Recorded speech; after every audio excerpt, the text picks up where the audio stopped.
প্রভু কথামৃতা তপ্ত জীবনা কবি ভীরিতা কলমশাপহা। हरे कृष्णा। सादर प्रणाम सभी को। आप सबका स्वागत है इस अपराह्नकालीन सत्र में। हम लोग गोपाल चंपू के पूर्व चंपू का अध्ययन कर रहे हैं। इसके रचयिता श्री जीव गोस्वामी हैं, जो सर गोस्वामियों में सबसे उम्र में सबसे छोटे हैं, सबसे युवा हैं। और इस ग्रंथ का हिंदी अनुवाद श्री वनमाली दास शास्त्री जी ने किया है। और हिंदी अनुवाद को, जो संस्कृत से हिंदी अनुवाद किया गया, उसको पठन कर रहे हैं। तो पिछले सत्र में हम लोगों ने श्री गोपाल चंपू के पूर्व चंपू के 19वें पूर्णम में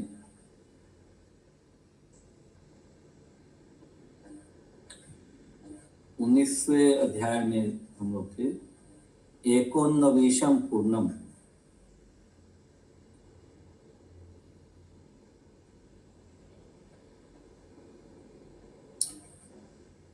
तो कल हमने श्रवण किया था कि कैसे इंद्र जो है वो अपने गुरुदेव बृहस्पति जी के पास जाता है।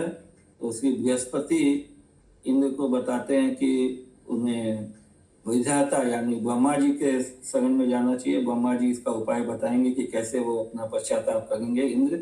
तो ब्रह्मा जी के पास जाते हैं। ब्रह्मा जी उनको बताते हैं कि वो स्वयं भी एक बार अपराध कर चुके हैं, उनकी क्षमता नहीं है इंद्र को इसका कुछ उपाय है उनके बिहाफ में संस्तुति करने का। तो ब्रह्मा जी उनको बताते हैं कि भगवान जो है गोपाल हैं, गोविंद हैं, और उनको गाय अति प्रिय है। तो जो गौ माता जो कामधेनु है उनके पास जाएं तो वो जरूर कोई व्यवस्था कर सकती है।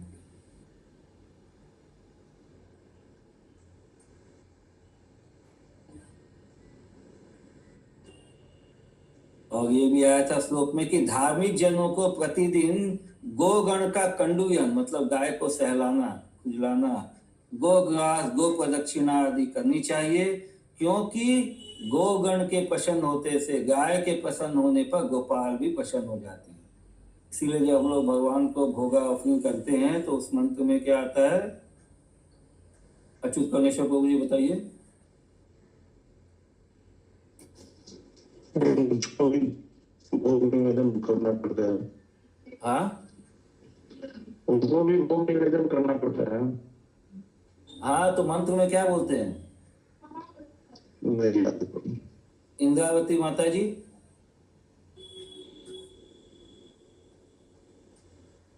गो ब्रह्मण हिताय च जगत हिताय, ऐसे ही प्रभु जी पूरा याद बता रहे हैं। यस, नमो ब्रह्मण देवाय गो ब्राह्मण हिताय च।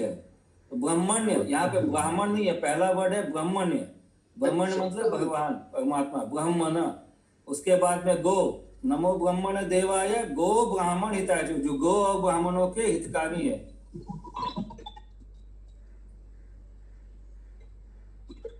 प्रभु जी हम तो कहते हैं नो ब्राह्मण देवाय गो ब्राह्मण हिताय च जगत हिताय कृष्णाय गोविंदाय नमो नमः।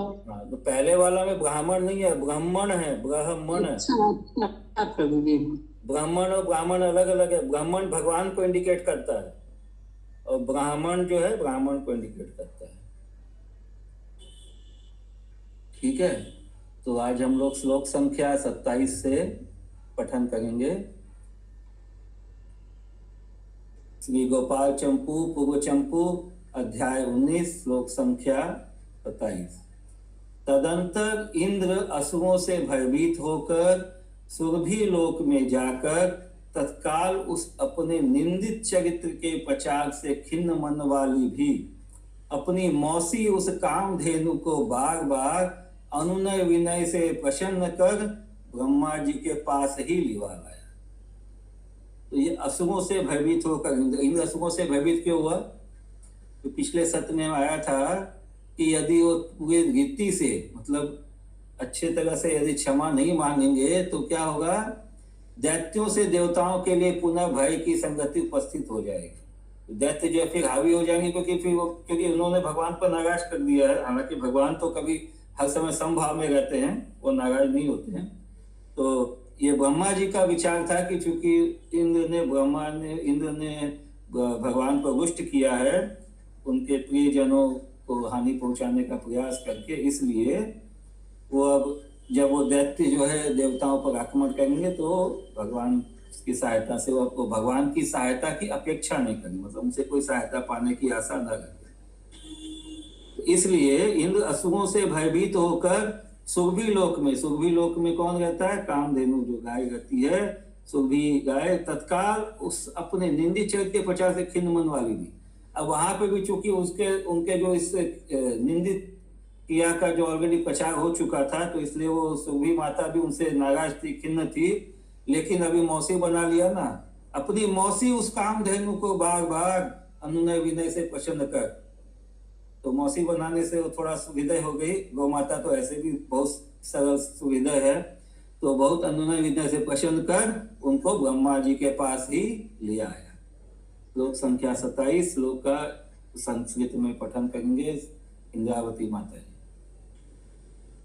अतः सुनासीरस्त्वा सुरभिता सुरभिलोकमासाध्य सद्या तद्वच्या चरित प्रचारा द्विमनसपि तां मातु स्वसरावुः प्रसाद्या वेदसा सविधिमेव विनय। तो ये क्या है? सविधिमेवा निनाय।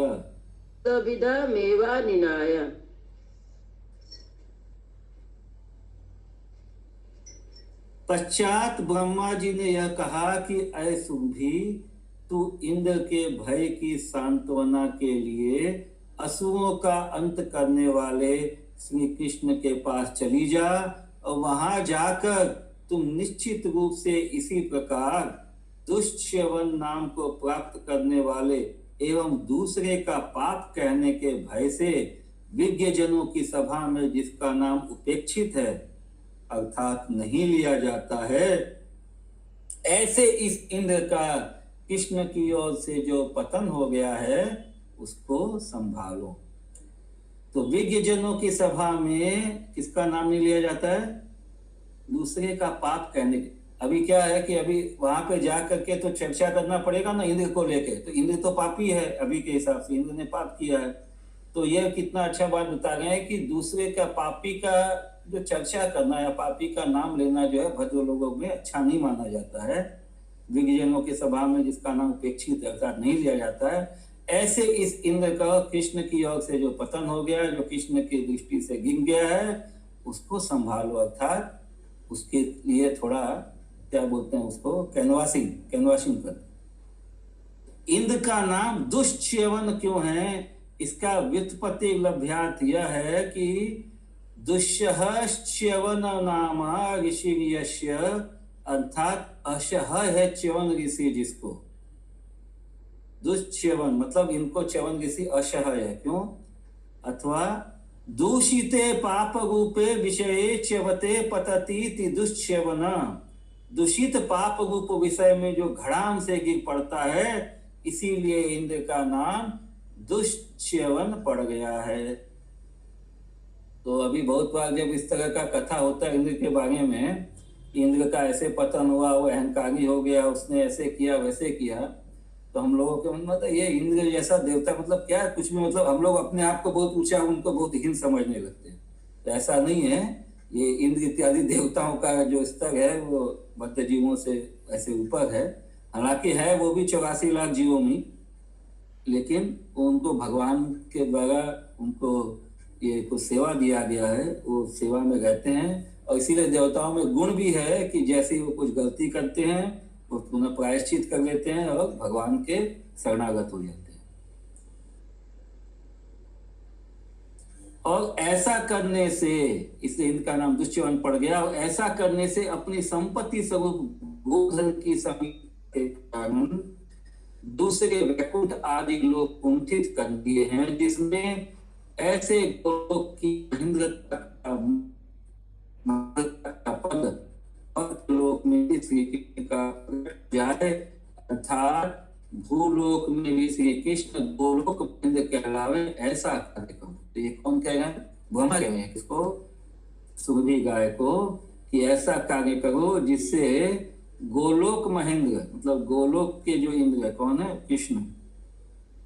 भूलोक में भी जो है श्री कृष्ण जो है गोलोक महेंद्र कहलाए, ऐसा कार्य करो।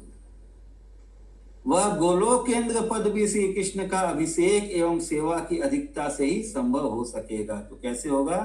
कृष्ण का अभिषेक करने से, उनकी सेवा करने से।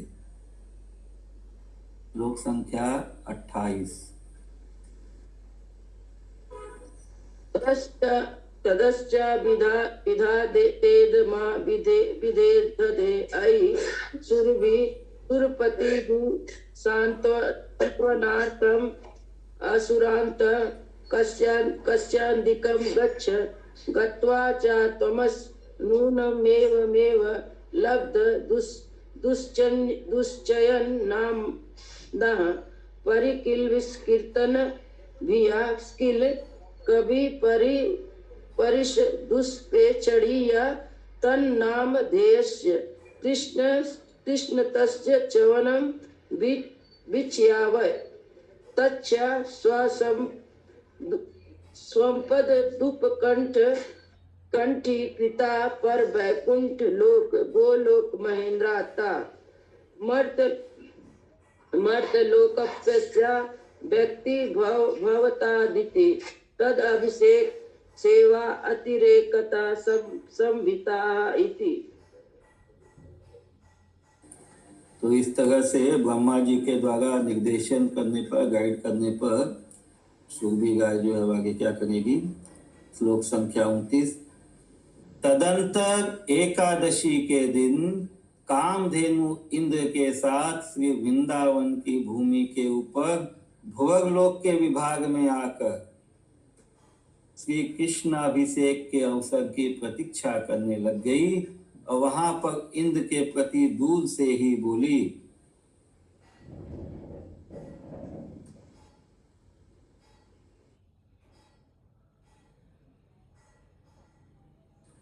बोलिए माता जी।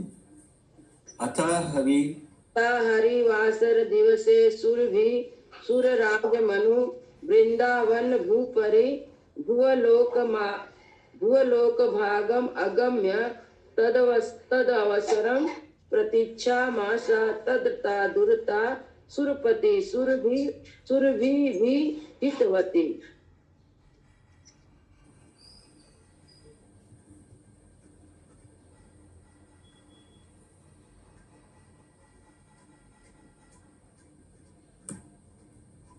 श्लोक नंबर 30। हे इंद्र देखो, यह मेघ नहीं है किंतु श्री गोवर्धन पर्वत है। यह गोवर्धन का कोई नवीन एक भाग अंश नहीं है किंतु वह श्री कृष्ण है। यह बिजली नहीं है किंतु चंचल पीतांबर की शोभा है। एवं यह मंद मंद मेघ की गर्जन नहीं है किंतु सखाओं के साथ श्री कृष्ण की परिहासमय वार्ता है। तो सुरभि जो है इंद्र को बता गई कि देखो ये जो गोवर्धन है यह मेघ नहीं है, ये क्या है? ये बड़ा सा विशाल गोवर्धन पर्वत है, ये तुम्हारा कोई बादल नहीं है।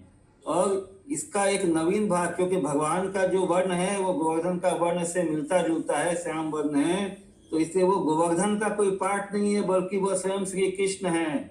और उनका पीताम्बर जो है बिजली की तरह चंचल, जैसे बिजली जो चंचल होती है, चमकती है और ये दिखती है, वैसी पीताम्बर जो लहरा रहा है तो वो चंचल पीताम्बर जो है बिजली के सदृश है। और उनकी जो गंभीर आवाज है भगवान की, जो उनका जो हास परिहास हो रहा है अपने सखाओं गोपों के संग, वो मंद मंद मेघ की गर्जन नहीं है बल्कि वो, मतलब उसकी तुलना करें मेघ की गर्जन जैसा है, लेकिन वो भगवान का परिहासमय वाच है। श्लोक संख्या 30। आसो मेघ पश्य गोवर्धनादि नायम नैव्यस्तस्य भागा स कृष्ण नेयम विद्युत लोल पीताम सुखश्री नहि तन्मंदम गर्जितम नर्म वार्ता। नरम वार्ता माने गर्जितम नरम, अच्छा मृदु मृदु भाष्य। श्लोक संख्या 31। और देखो देखो अच्छी प्रकार उड़ने वाले पक्षीराज ने श्री गरुड़ जी हमारे से भी ऊपर के भाग में चढ़कर बिजली से ढके हुए मेघ समूह की तरह जिन श्री कृष्ण की छाया की अच्छे आश्रय की इच्छा करते हुए गोवर्धन के ऊपर अपनी छाया का विस्तार करने। श्लोक का पढ़िए। पश्य पश्य शम्य पश्य सम्य गुप्त तिष्णु पत गजिष्टु विष्णु वाहन सो अयम अस्मत् उपरि भागम आरूढ़ सन्न विद्युत गुण वारिदवारा इव अस्य छायम इच्छता किल यत्र छायम प्रसारयति। तो श्री गरुड़ जी जो है वो गोवर्धन के ऊपर में भगवान का आश्रय पाने की इच्छा से अपनी छाया का विस्तार कर।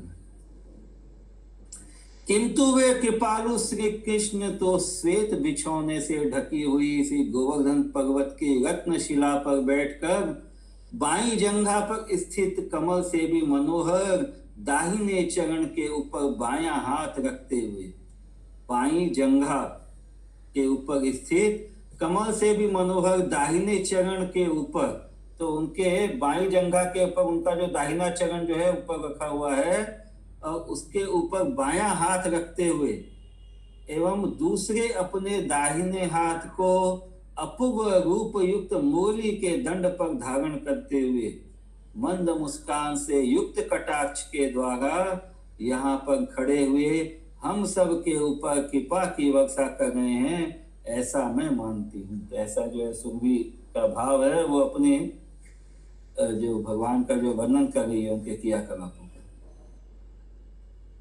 तो दाहिने चरण के ऊपर बायां हाथ, अच्छा पहले तो बाई जंघा ऊपर कमल से भी मनोहर दाहिने चरण, उसके ऊपर बायां हाथ और अपने दाहिने हाथ से मुरली को के दंड को धारण करते हुए यहाँ पर खड़े हुए हम सब लोगों के ऊपर। तो भगवान तो बैठे हुए, तो खड़े हुए कौन है? बाकी जो गोपगण है और सुरभि और इंद्र, उन सब के ऊपर कृपा की वर्षा करनी है।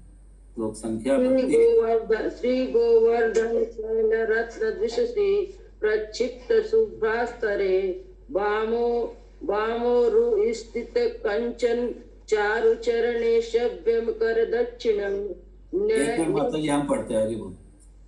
सो अयम तु श्री गोवर्धन शैलरत्न द्विषदीप प्रक्षिप्त शुभ्रास्तरे वामो स्थित कंजन चारु चरणे सव्यम करम दक्षिणे न्यस्यतन्यं पूर्वरूप मुरलीनाले मनागत्र स्मेरेणाक्षितटेन संदधो मन्ये कृपाम वर्षति।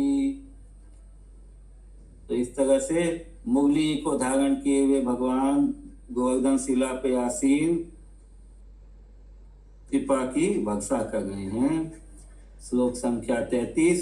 और यहाँ पर श्री कृष्ण ने हमारे मिलन को अंगीकार करते हुए ही अपने संगी सखाओं को दूसरे प्रसंग के लिए कहीं भेज दिया है, एवं श्री बलदेव जी आज वन में नहीं आए हैं ऐसा प्रतीत होता है। तो यानी कि भगवान ने अपना सैंक्शन दे दिया कि वो अभी उनसे मिलने का, जैसे इंद्र से और सुरभि से, इसलिए उन्होंने अपने गोप सखाओं को कोई अन्यत्र भेज दिया है, दूर भेज दिया है।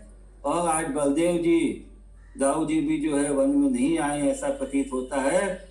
तो अतः तुम अत्यंत निर्मल चित्त वाले श्री कृष्ण को विनीत भाव से एकांत में गुप्त रूप से तथा व्यग्रता से रहित होकर उनके पास जाकर दंडवत प्रणाम करके प्रसन्न कर सकते हो। तो अभी अच्छा मौका है, भगवान के पास एकांत में जाकर तुम अपना क्षमा प्रार्थना निवेदन कर सकते हो। श्लोक संख्या 33 पढ़िए माता जी।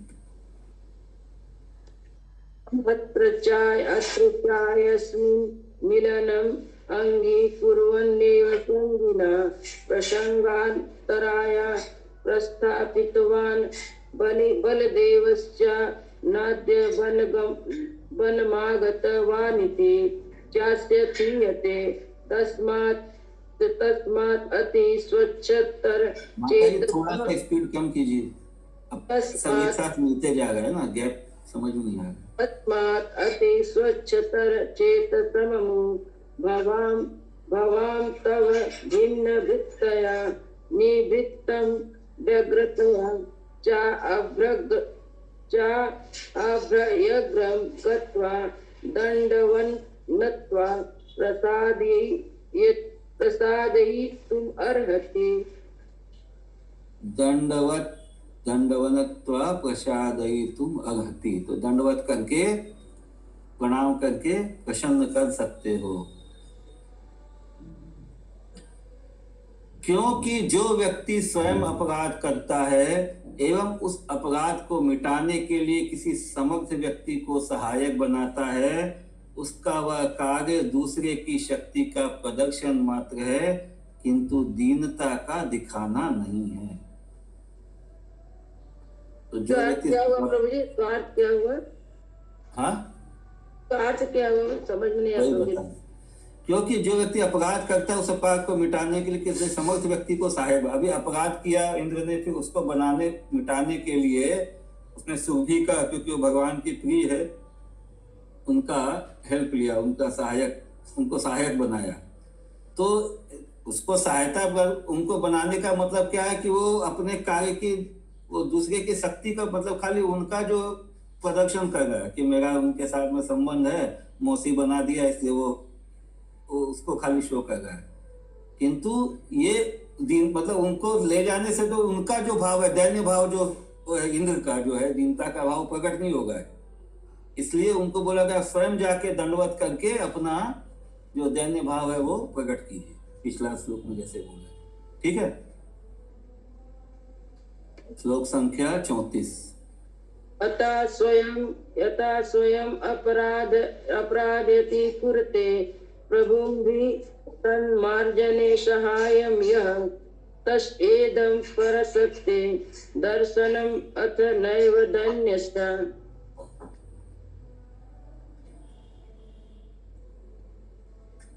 एवं जिसके प्रति स्वयं अपराधी है उसको यदि अपराधी जन सहायक से रहित होकर एकांत में साष्टांग प्रणाम करता है, तब वह दीनतामयी अवस्था जन मात्र को कृपायुक्त कर देती है कि महापुरुष को कृपायुक्त कर देती है। इसमें तो कहना ही क्या है।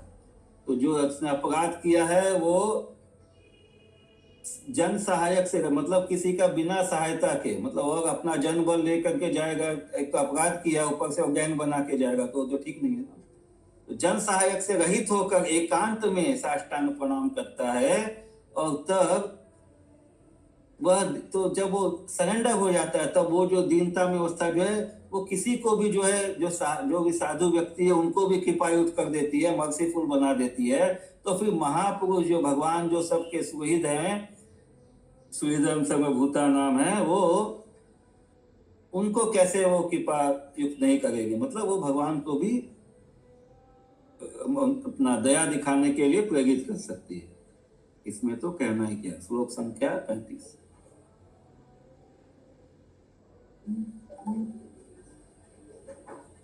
हरे कृष्णा कृष्णा कृष्णा हरे हरे। यस्मिन् स्वयं अपराधी नमति रहस्तं सहाय निर्विडं कृपयति सा जन्मात्रं दैन्यावस्था महाजनम की उता। दैन्यावस्था महाजनम के मुता। श्लोक संख्या 36। इसलिए विशेष बातों को निवेदन करने के लिए मैं पीछे ही आऊंगी। तो बहुत देखिए विद्वतापूर्ण जो है ये, मतलब प्रैक्टिकल लाइफ में भी यदि कभी कुछ इस तरह घटना होता है तो हम लोग इसको यूज कर सकते हैं, इस एग्जाम्पल को। यदि कभी कोई अपराध बोध होता है, कोई अपराध होता है, तो जिसके प्रति अपराध हुआ है उसको डायरेक्ट अप्रोच करना चाहिए विनम्र भाव से। ये नहीं कि उसको प्रेशर दिखा के दाया बाया चारों तरफ से कुछ मतलब उसको दबा, मतलब क्या बोलते हैं ना, अपना शो ऑफ करने का चेष्टा नहीं करना चाहिए। यदि जेन्युइनली किसी मतलब दैन्य भाव है तो इस तरह से ये करना चाहिए। श्लोक संख्या 36, श्लोका हिंदी संस्कृत। ततश्च पश्चादेव विशेष निवेदनाय अहम, और क्या होगा, हम या माया, ततश्च पश्चाद एव विशेष निवेदनाय अहम मायास्यामि, अहम अहम अयस्यामि, मायास्यामि। अहम अयस्यामि। तो बाद में निवेदन के लिए मैं पीछे आऊंगा।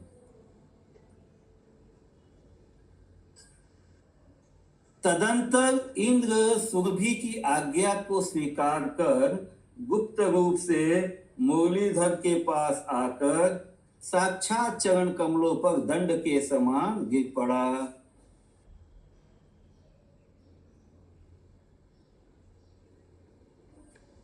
अतः पाक शासन तदन अनुशासन मुरलीकृत प्रच्छन्नतया मुरलीधर समीपम आगत्य प्रत्य अग्रम चरणकर दंडवत पपात।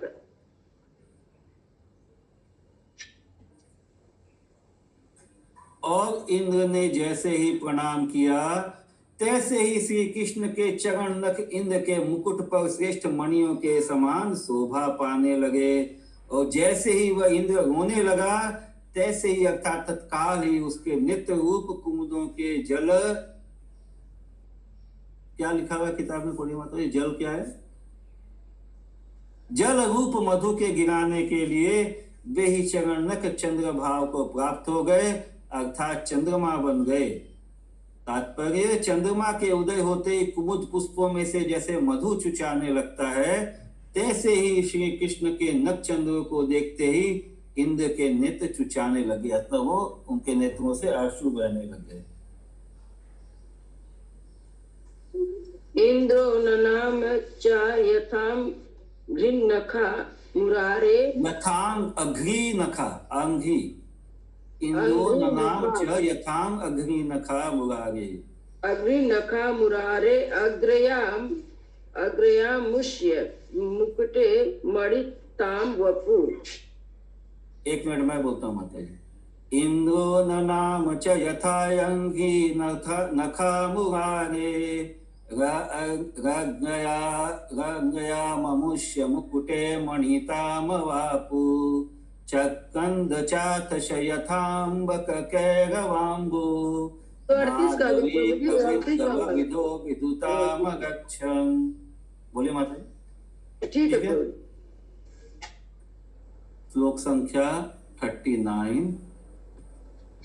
पश्चात इंद्र जब चरणों में पड़ा पड़ा रो रहा था, तब कमल नयन श्री कृष्ण संकोच से अपने हाथ के अग्रभाग से उस मुकुट के अग्रभाग को आग्रह पूर्वक ऊपर को उठाते हुए बोले,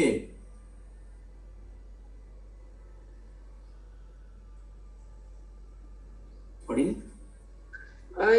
अथा क्रंदति संक्रंदते पंकजलोचना संकोचता किरीट अग्रमग्र हस्तेन स अग्रम उदस्त मा चरण वाच।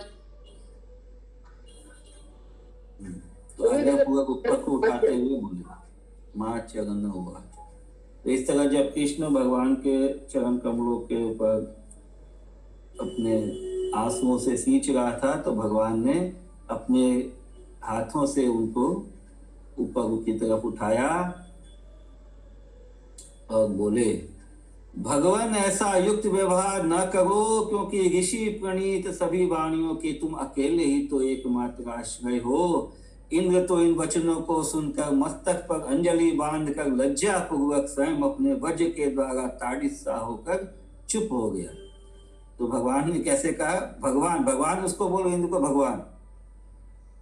भगवान ऐसा अयुक्त व्यवहार न करो, ऐसा व्यवहार मत करिए क्योंकि ऋषि प्रणीत सभी वाणियों के तुम अकेले ही तो एकमात्र आश्रय है।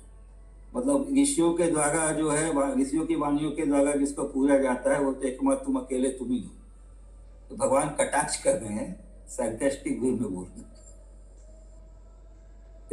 40 भगवान अयुक्तम मां कर्षिरा श्रीराम वाणी नाम त्वमेक एवातिरेकता परायणमसि ब्रजपाणिस्तु मूर्धनि प्रसिद्धतां। तो ये क्या प्रसिद्धांज लिपाणि वज्रपाणिस्तु मुग्धनि प्रसजितांजलि पाणितया सलज्जम स्वयं स्ववज्रहत इव मौनमेवा सज। तो इंद्र जो है लज्जा पूर्वक स्वयं अपने वज्र के द्वारा, जैसे उसको वज्र का आघात हो गया ऐसा चुप हो गया। क्योंकि जो श्री कृष्ण अपने तेज से दूसरे के शरीर को बांध लेते हैं एवं वचन के द्वारा दूसरे के मन को बांध लेते हैं, और इसीलिए जो समर्थ एवं प्रिय बोलने वाले कहे जाते हैं, उन श्री कृष्ण का कौन व्यक्ति किस प्रकार भक्त न होगा। यथा परस्य कायं बंधनाति तेजसा वचसा मनः शक्ता शक्तश्च सोयं यस्तस्या भक्ता कथम न कः। अतएव इस प्रकार श्री कृष्ण के तेज से एवं उनकी कृपा से इंद्र की अनेक प्रकार की दशा हो गई। यथा श्री कृष्ण दूसरे भक्तों पर चंद्रमा का सा शीतल व्यवहार करते हैं, तो भी इंद्र के ऊपर तो सूर्य का सा व्यवहार करने लग गए।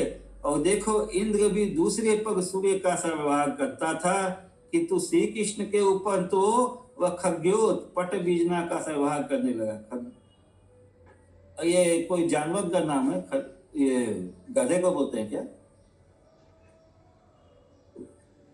ये रामायण में भी आता है, आप ही सुनी खग्योत सम राम ही भानु समान, ऐसा आता है ना।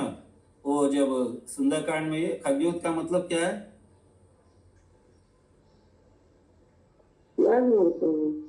अच्युत कौनेश्वर प्रभु, खग्योत का क्या मतलब हुआ? अद्युत, हाँ, खद्योत हरोस क्या मतलब है? कोई पशु का नाम है, कौन सा पशु है ये? कौन सा श्लोक बोले? ये 43 नंबर श्लोक में देखिए, सेकंड लाइन। किंतु श्री कृष्ण के ऊपर खद्योत का सा व्यवहार करने लगा। खद्योत का मतलब क्या हुआ? ये श्लोक आता है, आप ही सुनी खद्योत सम राम ही भानु समान। ये जो जब हनुमान जी इसको बखान करते हैं इनका, रामचंद्र जी का रावण के सामने में, उसमें ये लाइन आता है ना। तो ये खद्योत का मतलब क्या है? पट बीजना का स्वभाव करने, अर्थात अवों के सामने तो सूर्य के समान तेजस्वी बन जाता था, किंतु श्री कृष्ण के आगे तो खग्योत क्या है? खग्योत सा बन गया।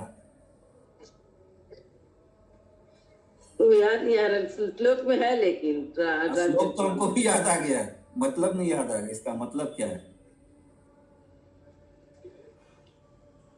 इतना सब 42 से पढ़ना प्रभु। तदेव हनुमान भक्ति सब बैठा हुआ है, कुछ बता नहीं पा रहा है।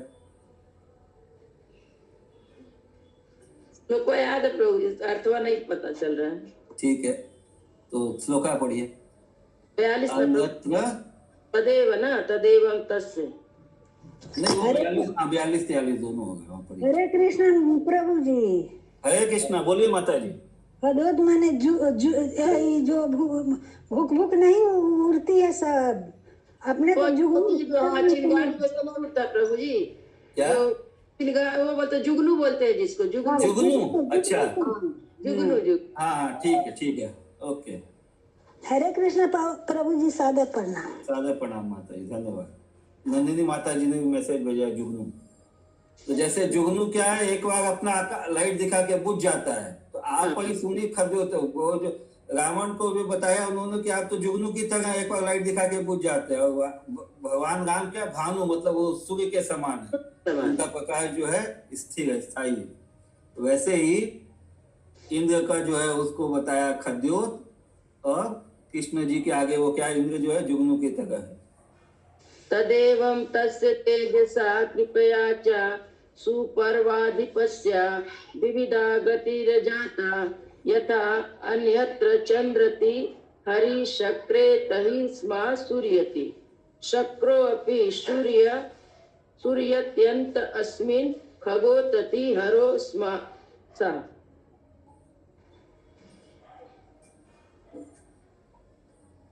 श्लोक प्रभु। श्लोक संख्या 44। और इंद्र ने जब मौन धारण कर लिया तब ये श्री कृष्ण गूंगे से बन गए थे, एवं इंद्र ने जब स्तुति करनी आरंभ की थी तब श्री कृष्ण अतिशय बड़े वक्ता बन गए थे।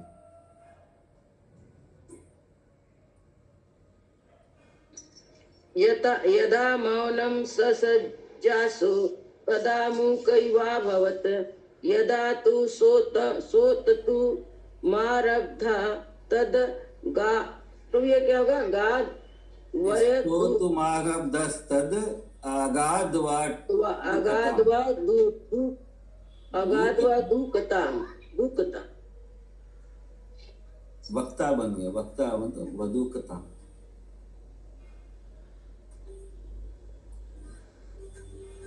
हे श्री ब्रजराज, इंद्र ने जिस प्रकार श्री कृष्ण की स्तुति की थी उस प्रकार इस सभा में कहा नहीं जा सकता, क्योंकि ये श्री कृष्ण आपसे संकोच करते हैं, यह बात स्पष्ट है।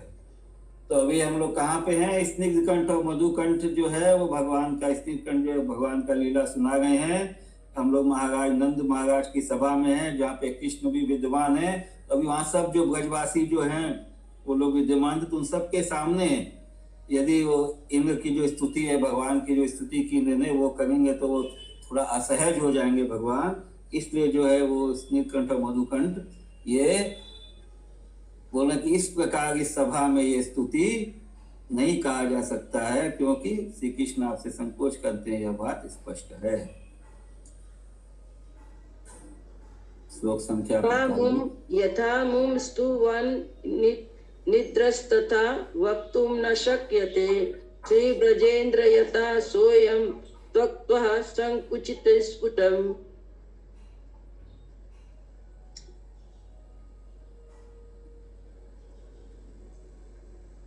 अपमान को न विचार कर श्री कृष्ण का विशेष रूप से वर्णन करता हुआ वह इंद्र पुनः झटपट स्तुति का उपसंहार कर गया। अवमान मना मनालोच्य कवमान स पुनरेव मंजसा तद उपसंहार। श्रीमद् भागवतम 10 स्कंद 27वां अध्याय 12वां श्लोक। मयेद भगवनं गोष्ठनाशाय शागवायुभिः चेष्टितं विहते यज्ञे मानिनां तीव्रम अन्युना इति। श्लोक संख्या अच्छा ये अलग अलग है यहाँ पे 46 47। और बोला कि हे भगवान, तीव्र क्रोध वाले मुझ अभिमानी ने अपना यज्ञ नष्ट हो जाने पर व्रज को नष्ट करने के लिए मूसलाधार वर्षा एवं प्रचंड आंधी के द्वारा बहुत बुरी चेष्टा की थी, अतः क्षमा कीजिए प्रभु। तो श्री कृष्ण हंसकर बोले कि हे इंद्र, मैंने तुम पर अनुग्रह करते हुए तेरे यज्ञ को नष्ट किया है, क्योंकि अब तुम विमद होकर मेरा स्मरण करते हुए मेरे पिता आदि सज्जन श्रेष्ठ व्यक्तियों का अतिक्रमण न कर सकोगे। तो भगवान बोलते हैं कि मैंने कृपा करते हुए तुम्हारे जो ये जो इंद्र यज्ञ जो होता था, जो इंद्र का जो पूजा होता था, उसको बंद करवाया है, ताकि तुम विमद होकर मतलब अभिमान रहित होकर मेरा स्मरण करते हुए आगे कभी मेरे गोप ये जो क्या बोलते हैं ब्रजवासी जो है, मेरे पिता इत्यादि जो सज्जन श्रेष्ठ व्यक्ति है, उनके प्रति कभी दुर्व्यवहार करने का प्रयास न करो, उनके प्रति अतिक्रमण न कर सको। श्लोक संख्या 48। होता है प्रभु।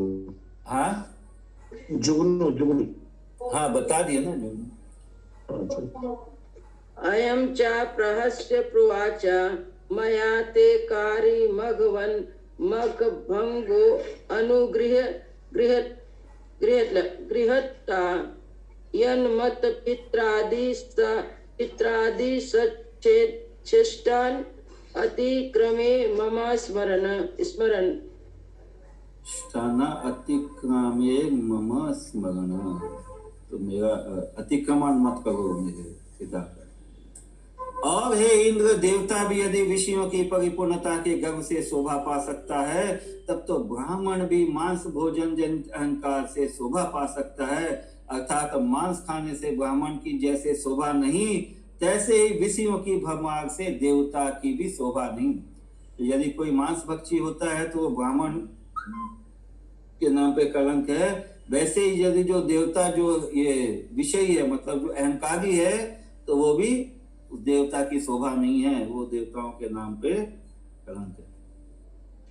श्लोक संख्या 49। सुरश्चैव विषया भोग गर्वाद रोचते वाशवा तदा विप्रस्वा शोभता शौक कलम मन्यता मदात।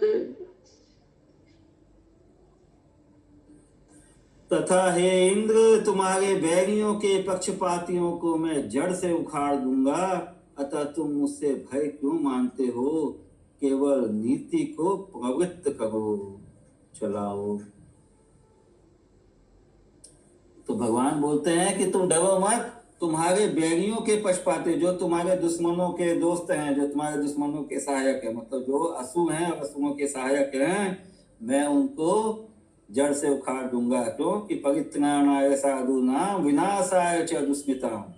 अतः तुम मुझसे भय क्यों मत, तुम भयभीत मत हो, डरो मत, केवल नीति को, अपने आप को, अपनी नीति को पवित्र करो, अपनी नीति को सुधारो। श्लोक संख्या 50।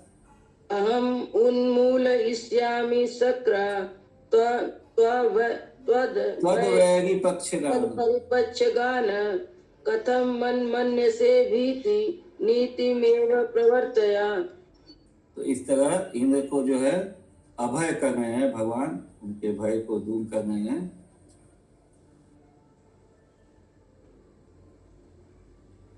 तो ये जो इंद्र का जो ये घटना आ रहा है, इसमें एक चीज ये आ रहा है कि देखिए, ब्रह्मा जी ने इनको क्या बोला कि भाई तुम जल्दी जाके माफी मांगो, नहीं तो जब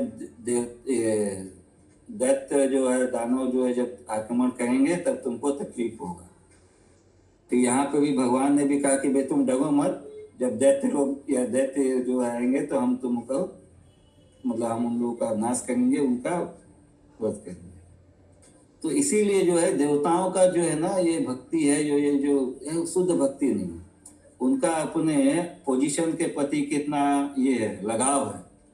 क्योंकि इतना अपराध करने के बाद भी वो तत्पर कब हुआ, जब ब्रह्मा जी ने उनको बोला कि आपको डरना चाहिए, क्योंकि अब आपने भगवान को रुष्ट कर दिया, और जब देवता लोग आपके पास आएंगे, आक्रमण करेंगे, तो फिर भगवान आपकी सहायता नहीं करेंगे। तो इस तरह से तो ये जो एक श्लोक आता है ना, भय बिनु होत न प्रीति, तो भय के कारण इंद्र को भगवान से प्रीति हुआ है। शुद्ध भक्ति नहीं है, ये मिश्रित भक्ति है।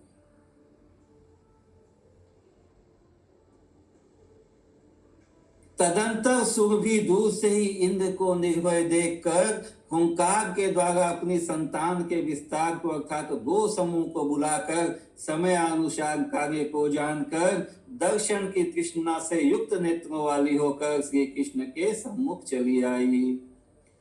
तो इस तरह सुरभि ने अपने और जो गौवंश को बुला करके उन सब के साथ में भगवान के दर्शनों की इच्छा से युक्त अपने नेत्रों के साथ श्री कृष्ण के सम्मुख चली आई। श्लोक संख्या 51। अतः दूरता सुरभिर्भीतमिव ताम भिक्षा हुंकारता स्वसंतानम आकार्य कार्य दूषी सतृष्ण नयना कृष्णम विजागम जगाम कृष्णम अभिजगाम।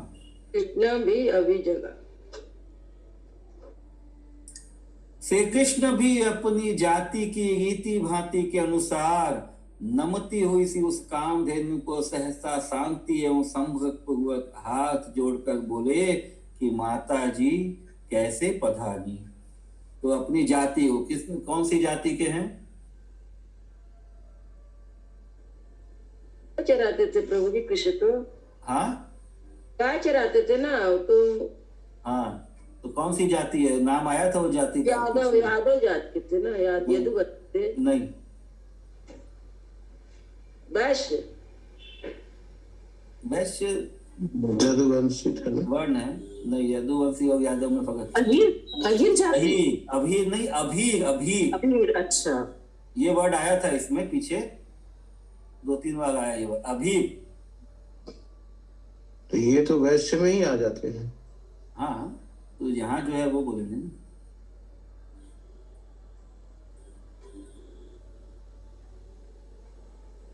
श्लोक पढ़ लिए ना माता जी 52?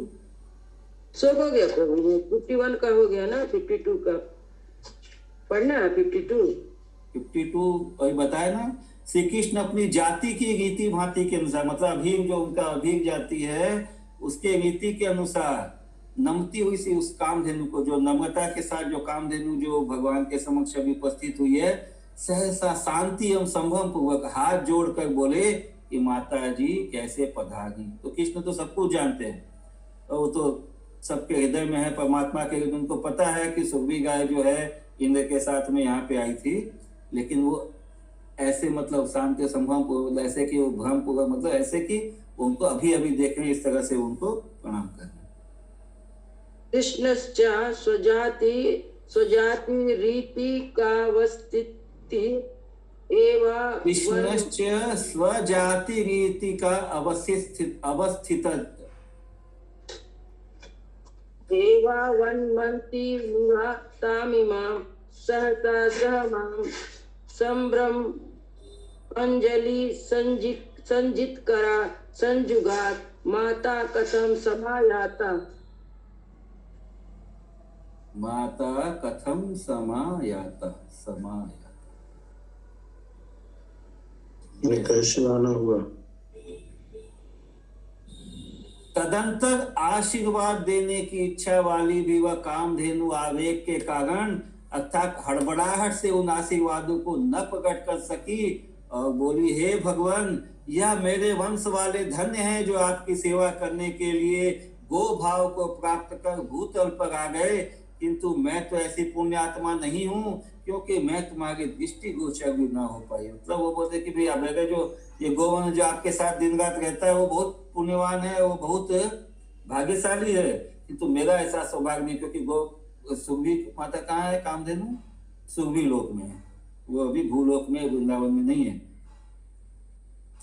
अभी वो आई है। तो क्योंकि मैं तो तुम्हारी दृष्टि गोचर, मतलब मैं आपकी नजरों के सामने नहीं आ पाती हूँ, ऐसे में पुण्यात्मा नहीं हूँ। श्लोक संख्या 53। बोलिए अच्युत करने से प्रभु जी। हरे कृष्ण, वो सुरभि लोग पृथ्वी लोक पर है? नहीं, वही तो बोलता स्वर्ग लोक में है ना। सुरभि लोक अलग लोक है पूरा। हाँ, वो ऊपरी लोकों में है, पृथ्वी तो इंद्र की गाय थी ना, इंद्र ने रखा था।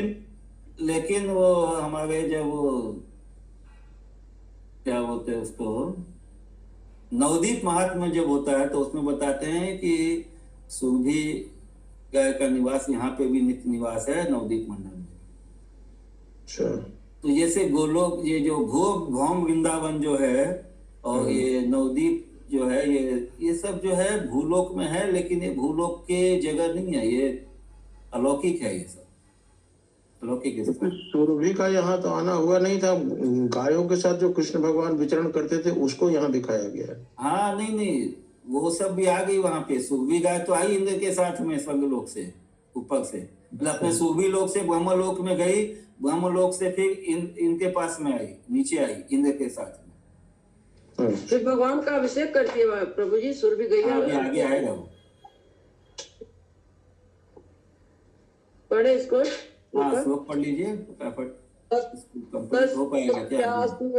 शिशांति ताम संभ्रम मानुद्भव्य सुरभिवाच्य एते मदन्ना धन्या गोतम त्वां सेवितुं गताः अहं तु नेदृक्य पुण्य यत् गोचर त्वं च नागता। अथवा आप नित्य ही दैत्यों को मारने वाले एवं सब लोगों के एकमात्र पालक हो, हम भी लोगों के बीच में ही रहते हैं, अतः स्वतः ही आप हमारे भी नाथ हो, रक्षक हो। तो अब ये सुखदेवी माता जो है भगवान का गुण कीर्तन करेगी। अथवा दैत्य घाती भवन नित्यम सर्वलोके कपालकः वयं च लोक मध्ये स्म त्वं त्वन्नाथ स्वतः एव ततः। अतः मैं थोड़ी सी यह प्रार्थना करती हूँ कि महाभारत में जो गो सूक्त है वह यह कहता है कि गो मात्र सब देवताओं की एवं समस्त उत्सवों की आश्रय स्वरूप है। अतः आप ब्रह्मा आदि देवों के संबंध में गवेंद्र पद को प्राप्त करो।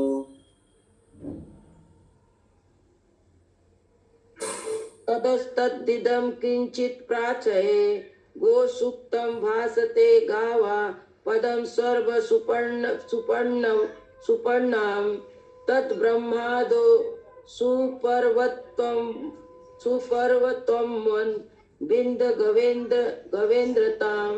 तो सुखदेवी माता बोल रही है कि आप जो है ब्रह्मा आदि देवों के संबंध में गवेंद्र मतलब उन सभी के ऊपर जो है गवेंद्र जो है, गवेंद्र तो मतलब गायों के इंद्र का मतलब हो गया कि जो सबके ऊपर है। तो गवेंद्र पद को प्राप्त करना, इसलिए गोविंद नाम पड़ गया। गोविंद को ये किसको कहा गया प्रभु? गोविंद्र भगवान को। हाँ। और वह गवेंद्रता भी हमारे हित के लिए स्वीकार करो। आपको तो उसमें कुछ स्वार्थ नहीं है, क्योंकि ब्रह्मलोक पर्यंत का जो पालन करता है वह आपका कौन सा भारी ऐश्वर्य है। अर्थात यह तो आपका सामान्य ऐश्वर्य है। तो अतन अंश मात्र नहीं, एक अंश मात्र से भगवान जो इन सब लोगों का पालन करते हैं, क्योंकि आपका गोलोक संबंधी वैभव तो आपके सामने वैकुंठ को भी कुंठित करने वाला है। तो जो वैकुंठ से भी ऊपर जो है भगवान का गोलोक नामनि तले च तस्य देवी महेश धाम सुते सुतेषु। तो गोलोक का जो वैभव है उसके सामने वैकुंठ को भी कुंठा होती है, मतलब वैकुंठ को भी वैभव से गोलोक का वैभव बहुत ज्यादा है। श्लोक तवेदं क्रियत ऐश्वरं यत् ब्रह्मावधि पालनं वैकुंठ कुंठाद करकारी यस्य गोलोक वैभवम्। यदि आप कहें कि गवेंद्र मात्र बनने से मेरी सर्वेंद्रता में हानि आ जाएगी, सो बात नहीं। इस विषय में यही दृष्टांत है कि जगत भर को प्रकाशित करने वाले सूर्य के द्वारा जैसे अपना धाम भी प्रकाशित किया जाता है, उसी तरह सब पालक आपके द्वारा कहीं कहीं खंड पालन की इच्छा भी युक्ति संगत है। सर्वस्य पालकात् क्वापि खंड पालन मिष्यते जगत प्रकाशाद भानु निज धाम निज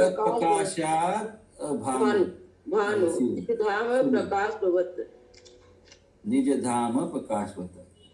तो जैसे सूर्य के प्रकाश से बाकी धामों में प्रकाश होता है, उसके सूर्य लोक में प्रकाश होता है, वैसे ही भगवान जो है वो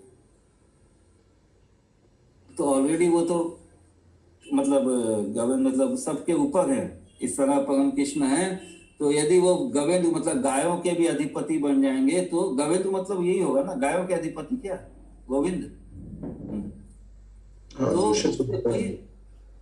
उनके कोई जो पोजीशन है उसमें कोई फर्क नहीं आएगा, ऐसा ये बोल रहे हैं। तो आज हमको यही विराम लेते हैं। कल फिर आगे सुखदेवी माता की प्रार्थना और आगे का जो लीला है वो हम श्रवण करेंगे।